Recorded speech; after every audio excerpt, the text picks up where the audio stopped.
இன்றைக்கி நம்ம வீட்டில் என்ன ஸ்பெஷல்னால் சிறுகீரை வந்து நல்லா வேரோடி கிடச்சிச்சு. வேரை ஆஞ்சி போட்டுட்டு கீரையை மட்டும் எடுத்து நல்லா கழுவி வச்சுக்கணும்.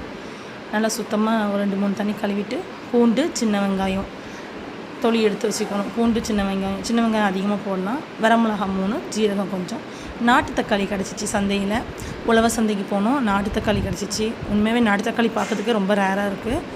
நாட்டு தக்காளி ரொம்ப புளிப்பாக இருக்கும்.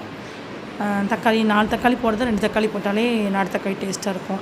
அப்புறமா எண்ணெய் ஊற்றி எண்ணெய் காஞ்சோன்னே வரமிளகா, ஜீரகம், சின்ன வெங்காயம், பூண்டு, நாட்டு தக்காளி ஒரு 5 தக்காளி எல்லாம் அரிஞ்சு போட்டு கொஞ்சமாக கல் உப்பு போட்டு நல்லா வேகட்டும். அதை மூடி வச்சிடலாம். அப்புறம் கீரையை வந்து ஒரு 4-5 தண்ணி நல்லா கழுவிக்கலாம். ஏன்னா அதில் மண் இருக்கும். நல்லா சுத்தமாக கழுவிட்டு அது நல்லா வெந்த உடனே அந்த கீரையை அதில் போட்டு மூடி வச்சிடணும். மூடி வச்சுட்டு நல்லா வெந்த உடனே நல்லா மத்து போட்டு கடைஞ்சி எடுத்தோம்னா சூப்பரான கீரை ரெடி ஆயிடுச்சு. கீரை நீங்களும் இப்படி செஞ்சு பாருங்கள். உண்மையாகவே ரொம்ப டேஸ்ட்டாகவும் இருக்கும். சிறுகீரை ரொம்ப ஹெல்த்தாகவும் இருக்கும். சுட சுட சாப்பாடு போட்டு அப்படியே சிறுகீரை கடைஞ்சி வச்சு சாப்பிட்டிங்கன்னா உண்மையாகவே ரொம்ப டேஸ்ட்டாகவும் இருக்கும். பிள்ளைங்களுக்கும் சாப்பாடில் போட்டு பிணைஞ்சி சுட சுட கொடுத்திங்கன்னா பிள்ளைங்களும் சாப்பிடுவாங்க. நீங்களும் செஞ்சு பாருங்கள்.